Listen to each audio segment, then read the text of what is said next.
So, if you look at the science of the Mexican down there, right? What did God call us? God said the Mexican, you ain't gonna find Mexican in the Bible. God said you from the tribe of Issachar. You are from the tribe of Issachar. Now, is there promises in the Bible for Issachar? Yes. You know what I'm saying? Let's see what the promises for Issachar is. Give me Revelation 21:12. Let's go to the kid, because everybody want to go to heaven, right? They're going to the day to get to heaven, right? Right. So when you get to heaven, how many gates did they tell us was in heaven? They told us the pearly gates, one big pearly gate, and everybody gonna go through it, right?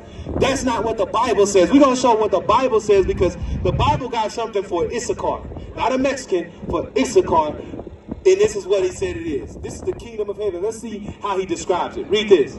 Revelation chapter 21 and verse 12. And had a wall great and high, and had 12 gates. That's why I was saying, so the kingdom of heaven got a wall great and high, and it got 12 gates, right? 3 on each side. 4 walls, 3 on each side, right? Read. And at the gates, 12 angels. And each gate, it got an angel. It's 12 gates with 12 angels. What do you think those angels are doing at those gates? They decide who come in and out. If you ain't in this gate, if this ain't your gate, you ain't getting in here, right? It's 12 big black bodyguards, right? Read. And names written thereon. And now the gates, all of the gates got a name. You've been in the airport before, right? You got gate A, 1, 2, 3, 4, B, whatever, right? And so if your ticket don't go to that gate, you can't get in, right? So that's what he says. So these names on the top of the gate is showing who can get in those gates, right? Let's see who it is. Which are the names of the 12 tribes of the children of Israel. So that's who getting in those gates, the 12 tribes of the children of Israel, right? So it's 12 gates for 12 tribes. If there's only 12 gates for 12 tribes, where is everybody else going to get in at? It ain't no place for them, right? Because God, go back to Matthew 15:24. Because God sent Christ for one group of people, and it's the 12 tribes of the children of Israel, the ones that's on that gate, right? And so that's why you got to understand that you are one of those names on those gates. Because when you get there, Mexican is not going to be on the gate, but Issachar will. So you got to know, I'm Issachar, I belong in one of these gates, right? Read this. Matthew chapter 15 and verse 24. But he answered and said, I am not sent. Hold on. This is what color is those letters? Red. Right. Red letters means who's talking? Jesus, right? Let's see what he said. Just off from the top. But he answered and said, I am not sent.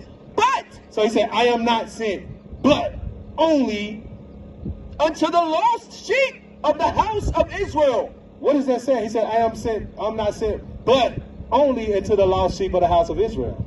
So what does that mean? Who else did he come for? No, read it again. But he answered and said, I am not sent, but unto the lost sheep of the house of Israel. So who did Christ come for? He said, I'm only sent, but unto the lost sheep of the house of Israel. So everybody else don't fit in that, right? Is that what's being taught in our churches? How's it going, John? What's going on? We showing our role, who we are according to the Bible, right? Who Christ came for, right? Who did the Bible just say Christ came for? Israel, right? Not a Mexican, not a Native American, not a Puerto Rican, Dominican, Cuban, African American. He said for the lost sheep of the house of Israel, right? So now we got to know how we know we Israel, right? That should be a question, right? How do we know we Israel? You just told me I'm Israel. Don't take no. We're not here to convince nobody of nothing. We are here to show our people the Bible so that you go home and learn more about the Bible. That you do your research and learn who is what that man over there said really true. Let me go in my own Bible and see what he says. We got a fly right there to guide you. Check through scriptures out and see if that's something that I'm saying or what the Bible is saying. Because the Bible said, give me Jeremiah 17:5. That's what we got to do, teach our people. We got to teach our people who you are, because if you don't know who you are, you don't know what's coming to you, right? You're going to repeat your history. What's the history of the blacks and Hispanics? Do we want to go back to their history? Think of the 1800s. What was your people at the 1800s? Fight for what they had. What was our people at? Slavery, right? So if you don't know who you are, you're going to go backwards. We got to learn who we are because God got something for us, prophesied for us, which is that kingdom with the 12 gates, the 12 names. You know what I'm saying? And we try to get there. But this is what happens. We get in these churches and this is what happens. Read this. Jeremiah chapter 17 and verse 4. And Verse 5. Thus saith the Lord, cursed be the man that trusteth in man. The Bible said, cursed be the man that trusteth in man. You know what I'm saying? If you just go into church and trust in what your pastor said, God said you're going to be cursed. Why? Because you ain't going to keep the commandments. You're going to be in the worst parts of the city because you trust in a man. Don't trust no man. Read the Bible for yourself. That's what we try to invoke our people's mind. Okay, let me go here. Even if it's to prove us wrong, let me go in here and prove them wrong with the Bible. Study the Bible. That's what we try to get you to do, because the Bible says, cursed be they that trusted in man. Right? But we got a thing right here, right? So you called yourself a Mexican. What happened to where we stopped calling ourselves Issachar, right? Read verse 4. Jump up one verse. Right. Read. Jeremiah chapter 17 and verse 4. And thou, even thyself, shalt discontinue from thine heritage that I gave thee. God told his people, you're going to discontinue from the heritage that he gave us, right? Read. And I will cause thee to serve thine enemies in the land which thou knowest not. Did we serve our enemies in the land we didn't know? Because back then we didn't know America, right? So God said for not keeping his commandments, he's going to take our heritage away. He's going to give us this right here. Who is this right here? They say Jesus, right? That's who they told us, right? Is that Jesus according to the Bible?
Have you ever heard the description of Jesus in the Bible?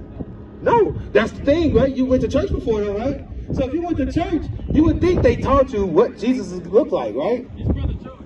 What's going on, Joey? Joey, I got a question for you. Who is this right here? Jesus. You see how we all been taught the same thing? You believe in the Bible? You went to church before? Right. So we've all been to church, and we all think that's Jesus. Let's see what Jesus looked like according to the Bible. Watch this. Revelation chapter 1 and verse 1. The revelation of Jesus Christ. What's the root word of the word revelation? What does the word revelation mean? To reveal, right? The revelation is the revealing of Jesus Christ. Let's see what the Bible says Jesus Christ looks like. Because if it's in the Bible, we should be learning it in the churches, right? Read this. Revelation chapter 1 and verse 14. His head and his hairs were white like wool. So he said Jesus Christ's head and his hairs were white like wool. What people on the planet Earth have hair like wool? Like a lamb's wool, sheep wool. What people have hair like sheep wool? The so-called blacks, right? Hair like sheep wool. That's the hair that Jesus Christ had, right? Read. As white as snow, and his eyes were as a flame of fire. It said Jesus Christ's eyes were as a flame of fire. Why? Because Jesus Christ drank wine in moderation. What happens to your eyes when you drink a little bit? They get red, right? So Jesus' eyes was going to be red like fire. Does this guy have red eyes like fire? No, right? So the Bible says he has curly hair. Does he have hair like wool? No, right? Remember, we're revealing Jesus Christ, right? Read this. And his feet. Now he looked at his feet, right? If I see your feet, I can tell what race you are. I know what color your face is and all that, right? By looking at your feet, right? So now he's looking at Jesus Christ's feet, and he said what? And his feet like unto fine brass. He said his feet like unto fine brass. What color is brass? The metal brass. Goldish brown, right? A derivative of brown, like a penny, right? So he said, he looked at Jesus' feet, he said, his feet like unto fine brass, as if they burned in a furnace. So if I take that brass and I burn it in a furnace, what color will it turn? Black, right? Does it look like him? Does it look like the Bible describing him? What about that image down there? Now, we're not saying this is the image of Jesus Christ, but this is a good representation of for our people, because our people have been given, this is Jesus. The image of the black Jesus has been destroyed in our minds, right? Jesus with woolly hair, eyes like fire, and skin like burned bronze hasn't been given to us. And so we had to create an image so our people can see it, because this ain't it, right? We used to scream black power while Heron was pushed. But at the end of the day, nothing's in vain. IUIC has been given a vision. The tents of Judah has risen. Many has attempted the mission, minor murmuring, omitting, and missing the mark. Just reading that he had the flame of fire in his eyes gave us the spark. We on Paul's mission. We out on the road, purple and gold. From Mexico, Cuba, Haiti, Ghana, Sierra Leone, 144,000 boots banging, concrete crackling. These are our men repented at heart. The scriptures is proof. IUIC, we deliver the truth.